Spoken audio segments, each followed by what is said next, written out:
현재 중국의 유명 칼럼니스트가 자신의 경험을 공개하며 중국 사회에 큰 파장을 일으키고 있습니다. 그리고 놀랍게도 그녀가 공개한 경험담은 한국에서의 충격적인 경험에 관한 것이었는데요. 그렇다면 그녀가 직접 겪고 완전히 인식을 뒤집게 된 한국의 진짜 모습은 대체 무엇일까요? 안녕하세요. 저는 린샤오, 올해 33살이고 중국 베이징에서 칼럼니스트로 일하고 있어요. 저는 늘 세상을 논리적으로 바라보려 노력하는 사람이에요. 글을 쓰는 직업을 가지다 보니 감정보다는 사실과 논리를 중요하게 생각하며 모든 일에는 이유가 있다고 믿어요. 하지만 동시에 제가 믿고 있는 사실이 언제나 진실일까? 라는 의문을 가져요. 세상에는 너무 많은 정보가 넘쳐나고 때로는 같은 사건조차도 보는 사람에 따라 완전히 다르게 해석되잖아요. 그래서 저는 항상 의심하고 분석하고 정리하는 습관을 가지고 있어요. 저는 중국에서 태어나고 자라면서 자연스럽게 한국에 대한 부정적인 인식을 접해왔어요. 뉴스에서도 인터넷에서도 한국과 중국은 항상 대립하고 있었고 저 역시 한국에 대해 좋지 않은 감정을 가지고 있었어요. 하지만 저는 한 가지 원칙을 가지고 있어요. 직접 경험하기 전에는 확신하지 말 것. 아무리 많은 정보를 접해도 그게 실제 경험과 다를 수도 있다는 걸 알고 있어요. 하지만 솔직히 말하면 최근 몇 년간 제 글은 특정한 방향성을 띠기 시작했어요. 중국과 주변국의 관계를 다루면서도 특히 한국에 대한 글을 쓸 때는 자연스레 부정적인 내용이 많았어요. 한국과 중국의 관계는 오랫동안 불편했고 저도 한국에 대한 긍정적인 시각을 가져본 적이 없었어요. 그리고 제 칼럼을 읽는 독자들 역시 그런 기조를 원하고 있었어요. 그렇게 바쁘게 지내던 어느 날 드디어 오랜만에 긴 휴가를 얻었어요. 사실 기자나 칼럼니스트로 일하면 휴가라는 게 형식적인 경우가 많아요. 업무에서 완전히 손을 떼는 게 불가능하거든요. 하지만 이번에는 달랐어요. 편집장이 직접 린샤오 한 번쯤은 제대로 쉬는 것도 필요해요. 라고 말해줬어요. 4년 동안 한 번도 해외여행을 못 가봤던 저는 그제야 휴가를 진지하게 고민하게 되었어요. 처음엔 어디를 갈지 고민이 많았어요. 유럽은 시간도 비용도 부담스러웠고 동남아는 덥고 정신없을 것 같았어요. 일본은 고려 대상이 아니었어요. 결국 남은 선택지는 한국뿐이었어요. 솔직히 말하면 한국이 가고 싶어서 간 건 아니었어요. 단순히 가까워서 그리고 제가 그나마 덜 싫어하는 나라라서 선택한 거예요. 하지만 이상하게도 찜찜한 기분이 들었어요. 제가 한국 관련 비판적인 칼럼을 여러 차례 썼던 것도 그렇고 한국과 중국의 관계가 계속해서 안 좋은 방향으로 흘러가는 것도 걸렸어요. 한국에 가면 중국인이라는 이유만으로 무시당하거나 차별을 받을지도 모른다는 생각이 들었어요. 하지만 그런 걱정도 잠시 친구 류메이가 함께 가기로 하면서 모든 게 빠르게 정리되었어요. 류메이는 저와 대학 때부터 친구였고 현재 같은 언론사에서 일하고 있어요. 그녀는 저보다 훨씬 현실적이고 실용적인 사람이에요. 린 그냥 여행일 뿐이야. 너무 깊이 생각하지 마. 라는 말에 설득당해 결국 한국행 비행기 티켓을 끊었어요. 출국 당일 우리는 새벽부터 공항으로 향했어요. 베이징 국제공항은 언제나 북적거리고 정신이 없었어요. 길게 늘어선 줄, 짜증 섞인 표정의 직원들, 크고 작은 소란들. 저는 해외여행이 처음이라 조금 긴장되었지만 그래도 설렘 같은 감정은 거의 없었어요. 어차피 한국이잖아. 기대할 것도 없지. 그런 마음이었어요. 비행기는 생각보다 빨리 한국에 도착했어요. 창밖으로 보이는 인천공항은 깨끗하고 현대적인 느낌이었어요. 하지만 저는 여전히 경계심을 늦추지 않았어요. 한국에서 중국인을 싫어한다는 얘기를 너무 많이 들었고 입국 심사에서 괜히 붙잡히거나 까다로운 질문을 받을 거라고 생각했어요. 중국 여권을 들고 있는 것만으로도 뭔가 불이익을 받을 것 같았어요. 하지만 막상 입국 심사대 앞에 섰을 때 제 예상은 완전히 빗나갔어요. 한국의 입국 심사는 AI 기반 자동화 시스템으로 진행되고 있었어요. 저는 별다른 검토도 없이 단 몇 초 만에 입국 심사를 통과했어요. 여권을 스캔하고 간단한 확인 절차만 거치자 화면에 입국 승인이라는 문구가 떴어요. 너무 당황스러웠어요. 뭐야? 이게 끝이야? 저는 멍하니 서 있었어요. 다른 나라에서는 중국 여권을 가진 사람들에게 추가 심사를 하는 경우가 많다고 들었는데 한국에서는 아무런 문제 없이 입국이 끝난 거예요. 옆을 보니 류 메이도 같은 표정을 짓고 있었어요. 그보다 더 놀라운 것은 공항 직원들의 태도였어요. 그들은 피곤한 기색 하나 없이 친절하게 안내를 해주었어요. 우리는 영어를 사용했는데 공항 직원들은 영어로 유창하게 응대했고 심지어 미소까지 지어주었어요. 저는 공항에서 일하는 한국인들이 중국인을 보면 불친절하게 대할 거라 생각했어요. 하지만 현실은 전혀 달랐어요. 입국장을 나오며 저는 묘한 감정을 느꼈어요. 뭔가 이상했어요. 한국인들은 중국인을 싫어한다면서요? 그런데 왜 저희를 이렇게 자연스럽게 대하는 걸까요? 차별이 아니라 오히려 그냥 다른 외국인들과 똑같이 대하는 것처럼 보였어요. 한국에서 차별을 당할 거라는 저의 생각이 완전히 빗나간 순간이었어요. 공항 내부를 둘러보니 곳곳에서 최첨단 기술이 적용된 시스템이 눈에 띄었어요. 사람들은 줄을 서서 기다리는 일이 거의 없었고 모든 것이 체계적으로 운영되고 있었어요. 저는 중국 공항에서 보던 혼잡한 분위기와 비교하지 않을 수 없었어요. 거기서는 직원들이 고압적이거나 불친절한 경우가 많고 사람들은 서로 밀치며 줄을 새치기 하는 경우도 흔했어요. 하지만 여기서는 모든 것이 너무나도 정리되어 있었어요. 비행기에서 내리기 전까지만 해도 저는 어차피 한국도 별 다를 거 없겠지라고 생각했어요. 하지만 인천공항에서 본 첫인상은 예상과 너무나도 달랐어요. 그 순간 저는 알 수 없는 불안감을 느꼈어요. 내가 지금까지 알고 있던 한국이 진짜일까? 그 생각이 머릿속에서 떠나지 않았어요. 하지만 그때는 몰랐어요. 이것이 단순한 착각이 아니라 앞으로 펼쳐질 저의 한국 여행이 기존의 모든 인식을 뒤엎을 출발점이 될 거라는 사실을요. 공항에서의 입국 심사가 너무나도 순조로웠던 탓일까요? 저는 뭔가 이상한 기분이 들었어요. 한국이라는 나라가 제가 예상했던 것과는 너무 달랐어요. 하지만 저는 그저 운이 좋았다고 생각하기로 했어요. 공항에서 입국할 때 차별을 받지 않았다고 해서 앞으로도 그런 일이 없으리란 보장은 없었으니까요. 류 메이와 저는 짐을 찾고 택시를 타러 이동했어요. 공항은 생각보다 조용하고 질서정연했어요. 사람들은 줄을 서서 차례를 기다렸고 서로 밀치거나 새치기 하는 모습은 전혀 보이지 않았어요. 이곳의 분위기가 생소하게 느껴졌어요. 중국 공항에서는 늘 소란스럽고 누군가가 새치기를 하면 욕설이 오가고 직원들은 피곤한 표정으로 손을 휘젓기 일쑤였어요. 하지만 인천공항은 그런 모습이 전혀 없었어요. 그러던 중 류 메이가 갑자기 가방을 뒤지기 시작했어요. 저는 그녀가 뭔가를 찾고 있다는 걸 직감했어요. 그런데 시간이 지나도 그녀의 표정이 점점 굳어졌어요. 불길한 예감이 들었어요. 린네 지갑이 없어. 류 메이의 목소리는 떨리고 있었어요. 저도 순간 심장이 철렁 내려앉았어요. 중국에서는 지갑을 잃어버리면 다시 찾는다는 건 거의 불가능해요. 특히 공항 같은 번잡한 곳에서는 더더욱 그렇죠. 저는 혹시 그녀가 실수로 다른 곳에 넣었나 싶어 함께 가방을 확인했어요. 하지만 아무리 찾아도 보이지 않았어요. 류 메이는 얼굴이 하얗게 질렸어요. 그녀의 지갑에는 몇 달치 월급이 들어 있었어요. 중국에서는 카드 결제보다 현금 사용이 더 익숙한 사람들이 많고 특히 해외여행에서는 카드가 막힐 수도 있다는 걱정 때문에 현금을 많이 챙기는 경우가 있어요. 그런데 그 귀중한 돈이 사라져버렸어요. 저도 순간적으로 현실을 부정하고 싶었어요. 설마 한국에서 이런 일이? 하지만 결국 우리는 공항 바닥에 주저앉아 절망하고 말았어요.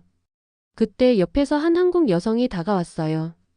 그녀는 우리가 당황해 있는 걸 보고 걱정스러운 표정으로 물었어요.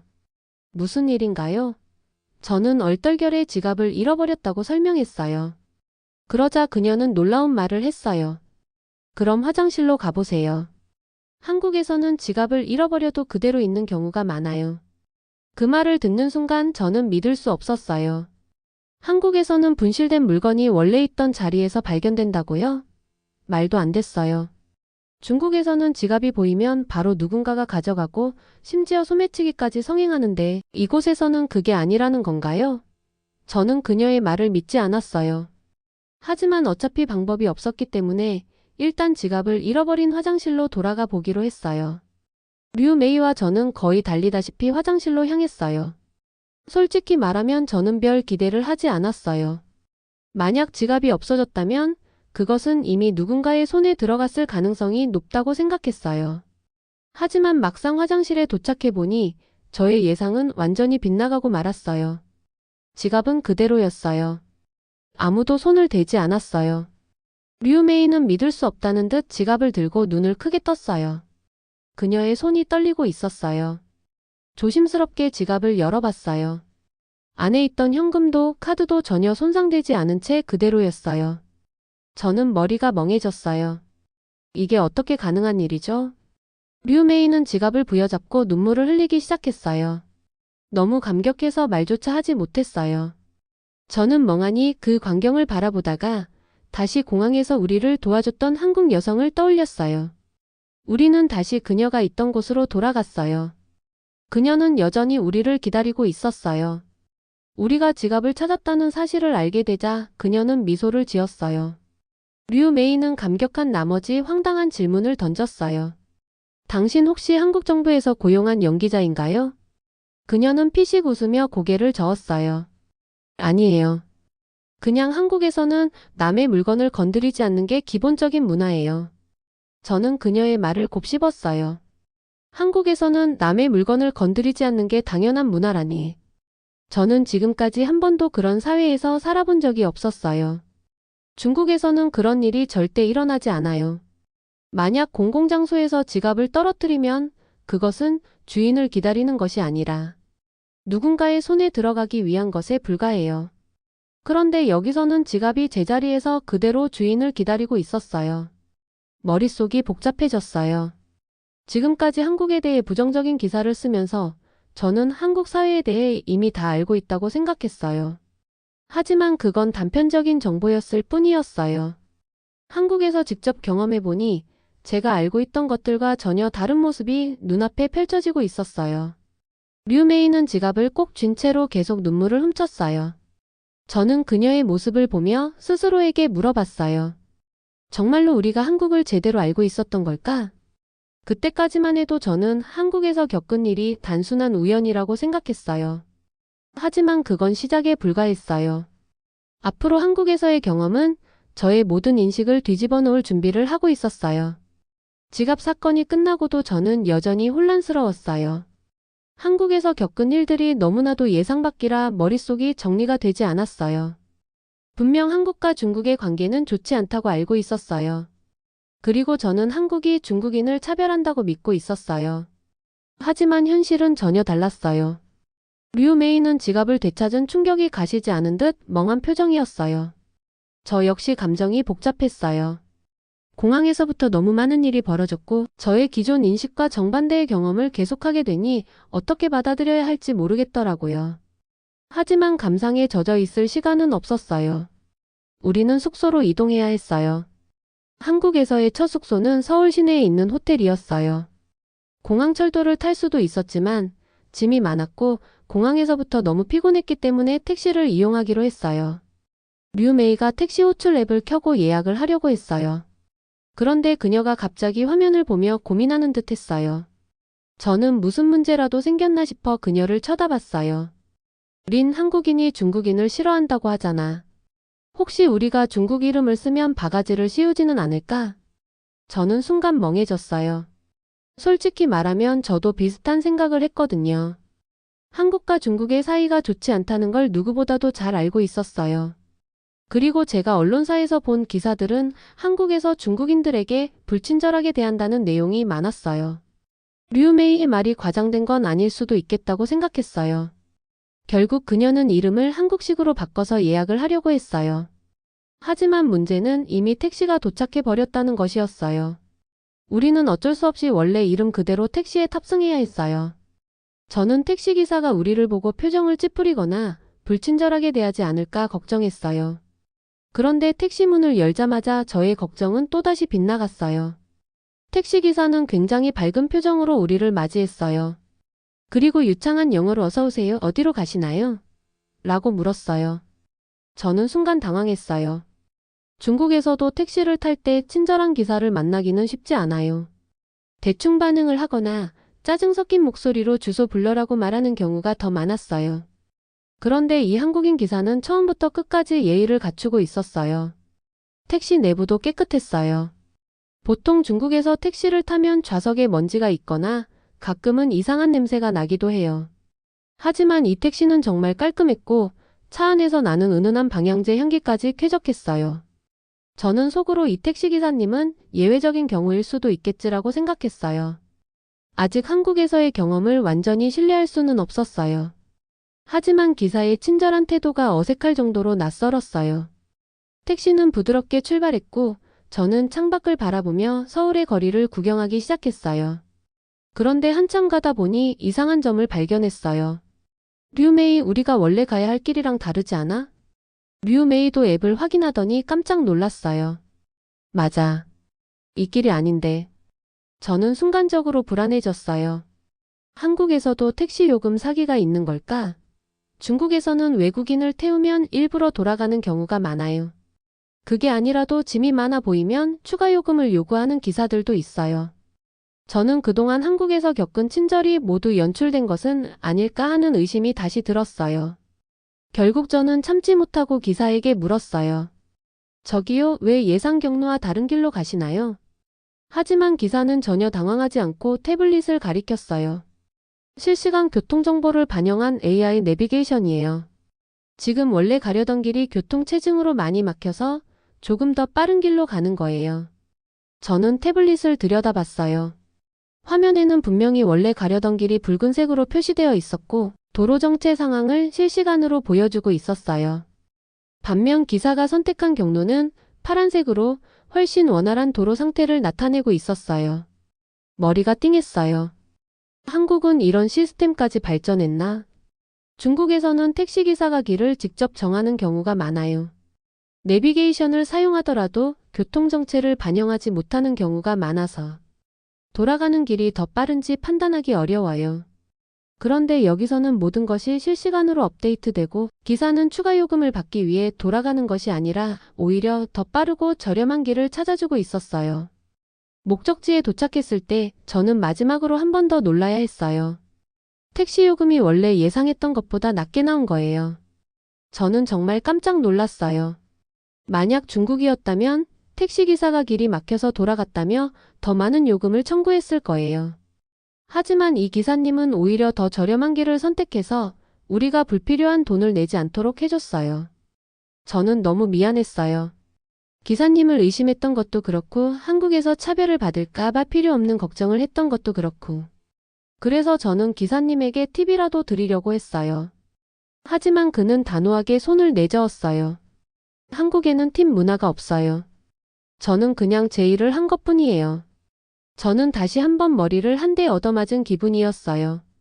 중국에서는 서비스업에서 팁이 당연한 문화는 아니지만 택시기사에게라도 조금 더 챙겨주면 좋아하는 경우가 많아요.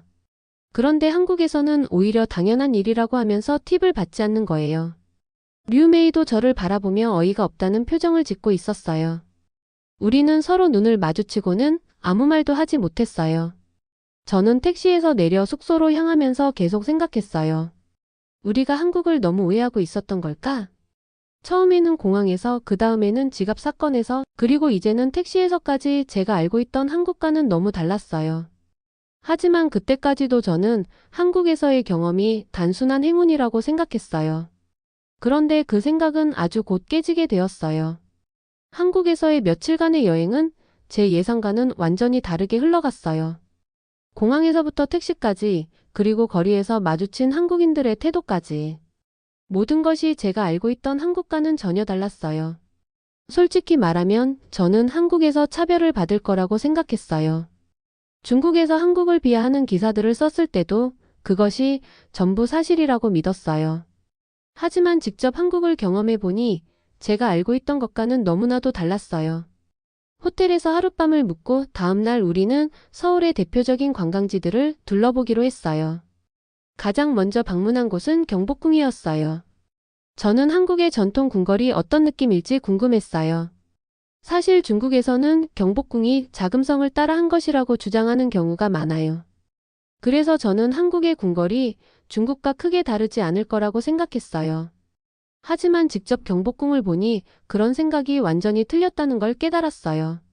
한국의 궁궐은 자금성과는 완전히 다른 분위기를 가지고 있었어요.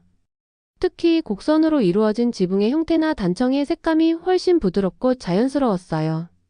중국의 궁궐이 웅장하고 거대하다면 한국의 궁궐은 섬세하고 조화로웠어요. 저는 그 차이를 직접 눈으로 확인하면서 과거에 중국에서 듣던 이야기들이 과연 얼마나 신뢰할 수 있는 것이었는지 다시 한번 고민하게 되었어요. 그런데 경복궁에서 뜻밖의 광경을 목격하게 되었어요. 연못 근처에서 몇 명의 동양인 관광객들이 뜰채를 들고 연못 속 물고기를 건져 올리고 있었어요. 저는 순간적으로 눈을 의심했어요. 관광지에서 저런 행동을 하는 사람이 있을 거라고는 상상도 못했어요. 그런데 더 놀라운 건 그들이 사용하고 있는 언어였어요. 분명한 중국어였어요. 제 심장은 덜컥 내려앉았어요. 지금 이 사람들이 하는 행동은 누가 봐도 명백한 비매너였어요. 그런데 그 사람들이 중국인이었어요. 저는 순간적으로 부끄러움을 느꼈어요. 그 순간 한국인 관리인이 다가와 단호하게 제지했어요. 그는 차분하지만 강경한 태도로 여기는 문화재 보호 구역이니 물고기를 잡으면 안 된다고 설명했어요. 저는 이 장면을 지켜보면서 많은 생각이 들었어요. 한국에서 저는 단 한 번도 불친절한 대우를 받은 적이 없었어요. 그런데 한국에서 규칙을 어기고 문제를 일으키는 사람들은 정작 중국인들이었어요. 이후에도 비슷한 경험을 하게 되었어요. 경복궁을 둘러본 후 점심을 먹기 위해 근처의 한식당에 들어갔어요. 그런데 식당 안에서도 중국인 관광객들의 소란스러운 행동이 눈에 띄었어요. 큰 소리로 떠들고 음식을 남기고 가고 심지어 종업원에게 반말을 하는 모습까지 보였어요. 저는 그 모습을 보면서 입을 꾹 다물었어요. 한국인 종업원들은 친절함을 잃지 않았지만 그들이 불편해하는 것이 느껴졌어요. 그때 저는 깨달았어요. 한국에서 중국인이 차별받는 게 아니라 중국인들이 스스로 한국에서의 이미지를 망치고 있는 게 아닐까. 이전까지 저는 한국과 중국의 갈등이 한국의 문제 때문이라고 생각했어요. 하지만 한국에서 직접 경험한 것은 전혀 달랐어요. 한국인들은 중국인들에게 불친절한 것이 아니라 중국인들이 공공장소에서 무례하게 행동하는 경우가 많았어요. 더욱 충격적인 경험은 그 다음이었어요. 우리는 서울의 유명한 번화가를 둘러보다가 우연히 한 중국인 밀집 지역을 지나가게 되었어요. 그런데 이곳의 분위기는 우리가 지금까지 봐왔던 한국과는 완전히 달랐어요. 거리는 지저분했고 쓰레기가 곳곳에 널려 있었어요. 건물 외벽에는 중국어 간판이 빼곡했고 사람들이 무질서하게 길을 건너고 있었어요. 저는 순간적으로 여기가 한국이 맞는지 의심했어요. 그때 저는 한국에서 차별받는다는 중국인들의 이야기가 떠올랐어요. 그런데 직접 보니 문제의 원인이 무엇인지 알 것 같았어요. 한국의 다른 지역은 깨끗하고 정돈되어 있었지만 중국인들이 많은 이곳만큼은 너무나도 혼잡하고 어수선했어요. 그리고 그걸 만든 건 다름 아닌 우리 중국인들이었어요. 류 메이도 저와 같은 생각을 하고 있었던 것 같아요. 우리는 말없이 이곳을 빠져나왔어요. 그날 밤 호텔방에서 저는 침대에 누워 한국에서의 경험들을 곱씹어 봤어요. 저는 지금까지 한국을 비판하는 칼럼을 써왔어요. 한국이 중국을 싫어한다고, 한국이 무례하다고, 한국이 중국을 차별한다고 말했어요. 하지만 제가 본 한국은 그런 나라가 아니었어요. 오히려 한국은 중국보다 훨씬 선진적이었어요. 질서가 있었고 공공시설이 깨끗했고 사람들은 서로 배려했어요. 그런데 그런 한국에서 문제가 되는 건 한국인들이 아니라 중국인들이었어요. 제 자신이 부끄러워졌어요. 저는 기자로서 객관적인 시선을 유지해야 하는 사람이었어요. 하지만 저는 지금까지 편향된 정보만 받아들이고 한국에 대한 왜곡된 인식을 글로 옮겼어요. 그리고 그런 글을 읽은 사람들은 저와 똑같이 한국을 오해하고 있었을 거예요. 한국에서의 경험은 제 사고방식을 완전히 바꿔놓았어요. 저는 결심했어요. 한국에서 겪은 이 일들을 중국에 돌아가서 솔직하게 이야기해야겠다고 생각했어요. 물론 저의 이야기를 믿지 않는 사람들도 있을 거예요. 하지만 저는 더 이상 거짓을 말할 수 없었어요. 한국은 제가 생각했던 것보다 훨씬 성숙한 나라였어요. 그리고 저는 이제야 깨달았어요. 한국과 중국의 관계가 나쁜 이유는 어쩌면 한국 때문이 아니라 우리 중국인들 때문일 수도 있다는 사실을요. 귀국 후 저는 한국에서 겪었던 일들을 계속 곱씹었어요. 모든 것이 선명하게 떠올랐어요. 깨끗한 거리, 질서를 지키는 사람들, 남의 물건에 손대지 않는 문화, 그리고 친절했던 한국인들. 제가 알던 한국과는 너무나도 달랐어요. 이 경험을 말해야 할까? 아니면 그냥 마음속에만 담아둘까? 하지만 저는 결심했어요. 제가 본 것을 솔직하게 말하겠다고요. 얼마 지나지 않아 친한 친구들과 저녁을 함께 하게 되었어요. 같은 언론사에서 일하는 동료들도 있었고, 대학 시절부터 알고 지낸 친구들도 있었어요. 분위기는 평소와 다름없었어요. 술잔을 기울이며 가벼운 농담이 오갔고, 자연스럽게 제가 다녀온 한국 이야기가 나왔어요. 린, 한국 여행은 어땠어? 저는 잠시 머뭇거렸어요. 그리고 결심한 대로 말하기 시작했어요. 솔직히 말하면 완전히 예상과 달랐어. 주변이 조용해졌어요. 친구들은 관심을 보이며 저를 바라봤어요. 저는 계속 말을 이어갔어요. 나는 한국이 중국인을 싫어하고 차별한다고 생각했어. 그런데 실제로는 정반대였어. 공항에서도 거리에서도 식당에서도 어디서든 친절했어. 그리고 질서와 청결함은 우리가 흔히 말하는 선진국이라는 단어를 그대로 보여주더라. 한 친구가 술잔을 내려놓으며 저를 빤히 쳐다봤어요. 린, 너 지금 무슨 말을 하는 거야? 내가 본 걸 말하는 거야. 한국에서 나는 단 한 번도 차별을 받지 않았어.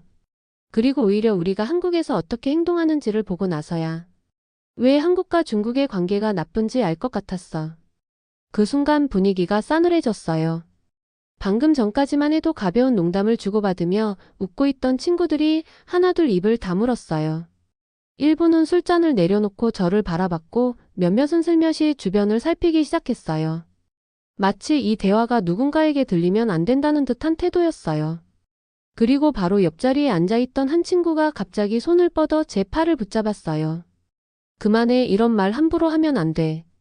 그녀의 손에 힘이 들어가 있었어요. 단순히 농담 섞인 반응이 아니라 진짜로 걱정하는 기색이었어요. 저는 순간적으로 당황했어요. 뭐가 문제야? 난 그냥 내가 본 걸 이야기하는 건데? 제 목소리가 조금 떨렸어요.